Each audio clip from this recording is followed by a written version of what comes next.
Welcome to the interactive body balance radio show for health and fitness tips. Welcome back to Interactive Body Balance Radio. I'm your host, Mike Daciuk, and thank you guys so much for joining our show today from around the world. We talk health, nutrition, fitness, functional medicine, and personal development. Today is June 2nd, 2025.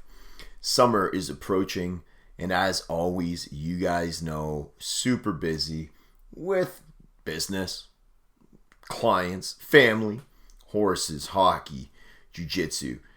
Amazing time. We're always busy, and tonight we're even going to do what do we got tonight? We got horses tonight. Going to go do some sprints for the regionals for track. Just finished a hockey tournament all weekend yesterday in Toronto, and I'm like, time to do a podcast.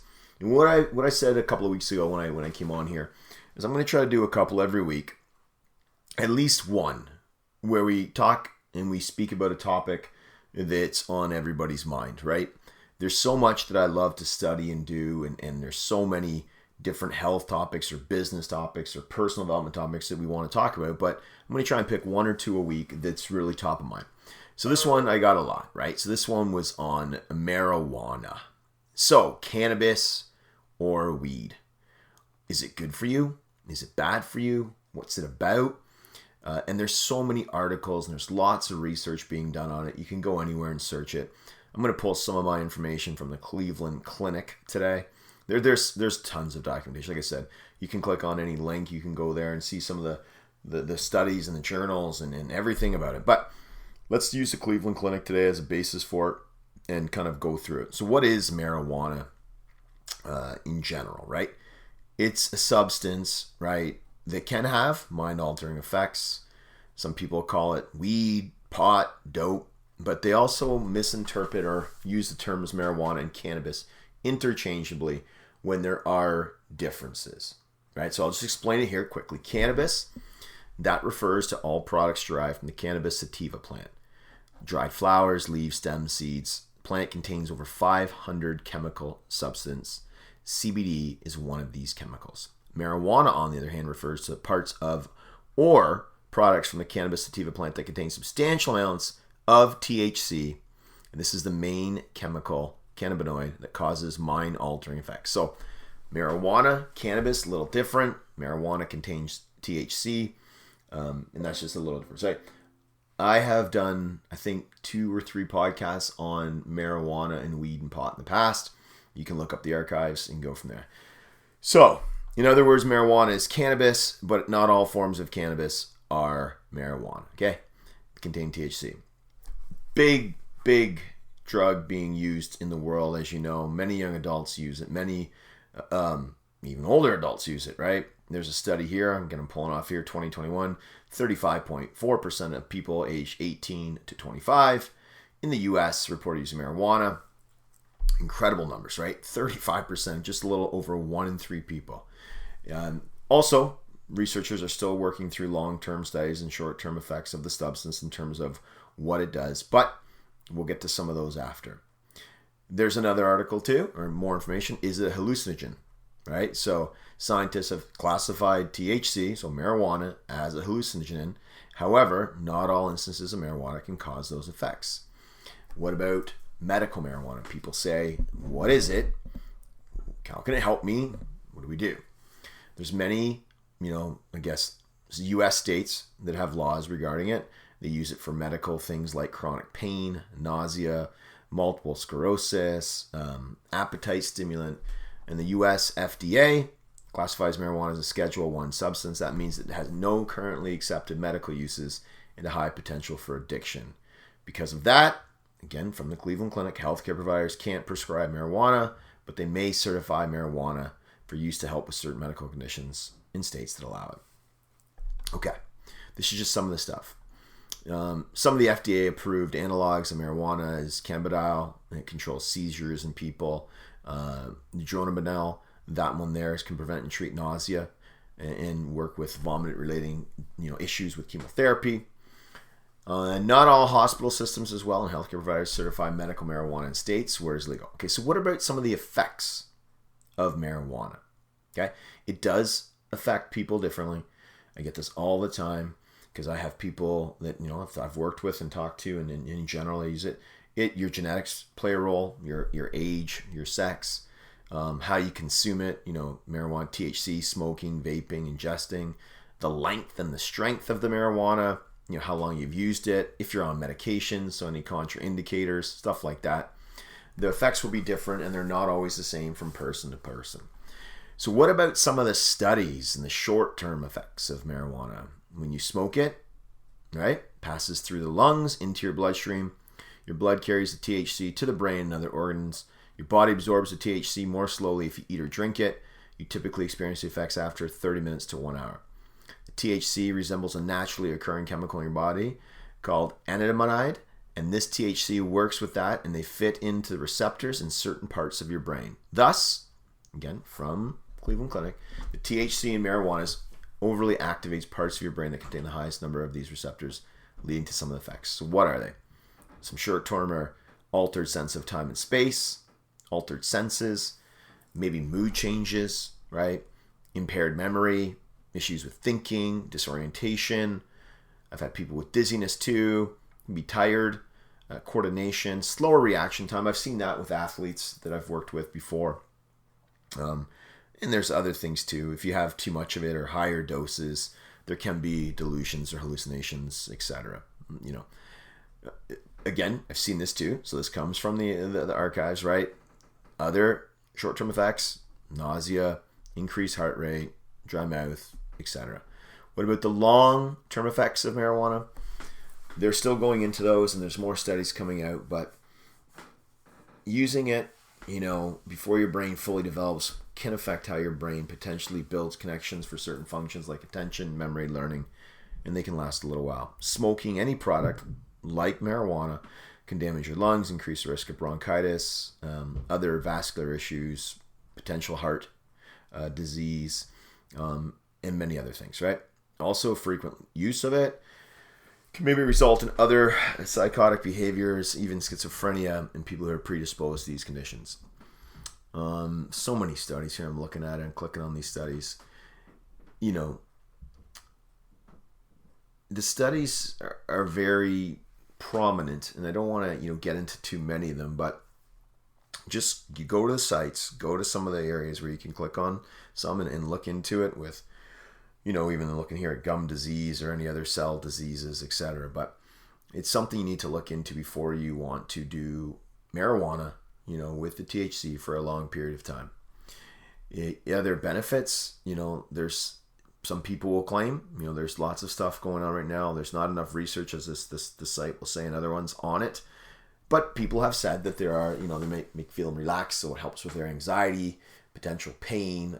There's anecdotal evidence out there for people, and people report certain benefits. However, I'm not going to sit here and claim that I have all of those, and that there's a lot of long-term literature and studies and meta-analysis on it. That's what you can, try at your own risk.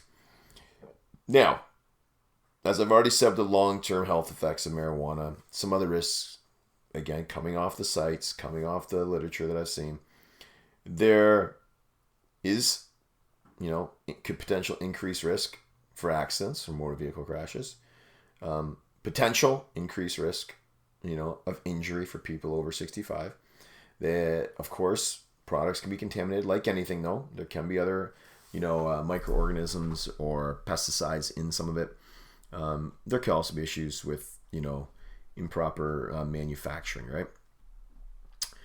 I'm looking here at marijuana and pregnancy. FDA strongly advises against using CBD, THC, and marijuana in any form during pregnancy because it can affect brain development, could have issues with low birth rate, increase the risk of premature birth and potentially stillbirth. There's lots of stuff here. So why am I even bringing all this up, and why do I even care? I've never smoked weed or pot in my life. Never done a drug in my life. That doesn't make me better or worse, and I don't want to come across that way. I'm just saying I don't do it. I've never done it. And of course there's peer pressure growing up from people to do it. People have done it. They smoke weed. They've done drugs. They've used medical marijuana, as I said. They've used, I said cannabis and then marijuana, as we already talked about the differences. To each his own. I'm not here to say whatever you're. And honestly, I don't even know why I'm going to do the podcast, other than I was asked to do it by at least 3 or 4 different people on what are the effects, right? What can it do for people? Should I be doing it, or is it going to harm me, or does it make me better? There's the studies out there that I've just shared with you guys. There's anecdotal stuff that I share with you guys as well too from some people.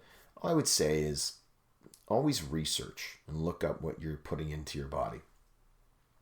If you want to, use cannabis or marijuana, whatever you want to call it, right? If you want to do something and you've done your research on it, you looked at the studies, and you've, seen people who've been doing it for years, you're, adults here on this podcast can make your own decision. I would just say, as anything, I always make calculated decisions. Study, do your due diligence, look at the results, look at the studies, see if it makes sense. And then it's up to you if you want to, smoke weed, if you want to do pot or whatever you want to do. That's on you to do it. And maybe it works for you, maybe it doesn't. I'm not your medical doctor. Always seek the advice of your medical doctor if you want to do it or not. That even includes the medical work, the medical, CBD, any product you want to take. I'm not your doctor. Please consult your physician before doing it. I'm just here to look at some studies, tell you what I see. I'm a high performance coach. Do I think weed is going to make you perform better? Absolutely not. Do I think smoking pot is going to make you better of a performer? Absolutely not.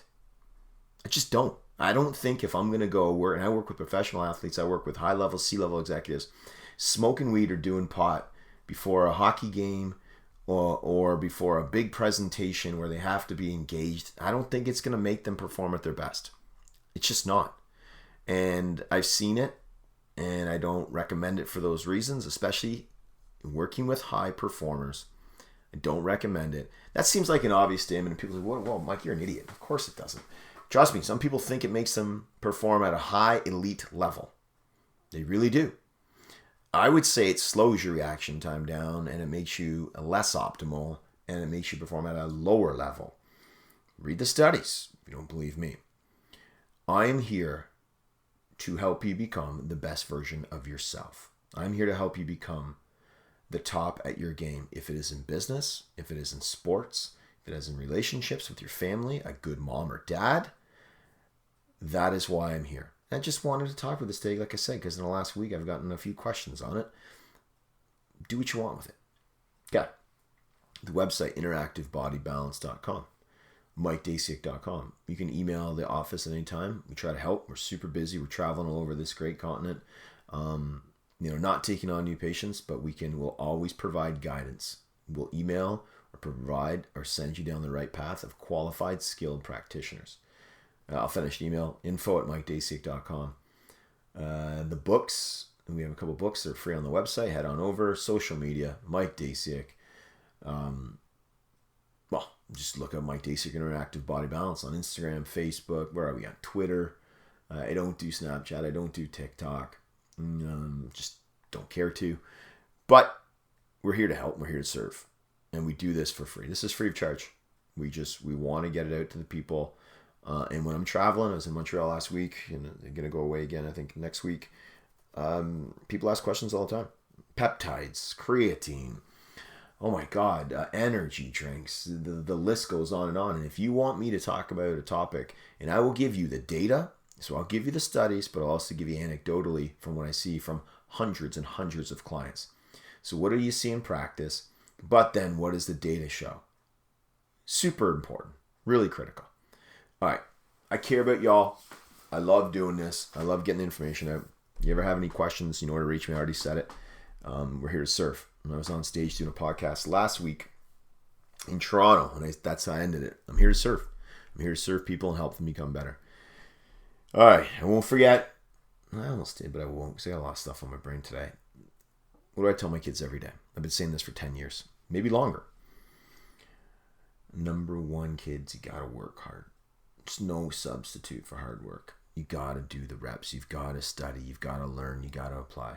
Number two, you've got to add value to this world. You all have a skill set or a unique ability. Add it to the world. The world needs to hear what you're good at. The world needs to see what you're good at. You need to add your value of your God-given ability to the world. And you all have 1, 2, or 3 God-given amazing talents.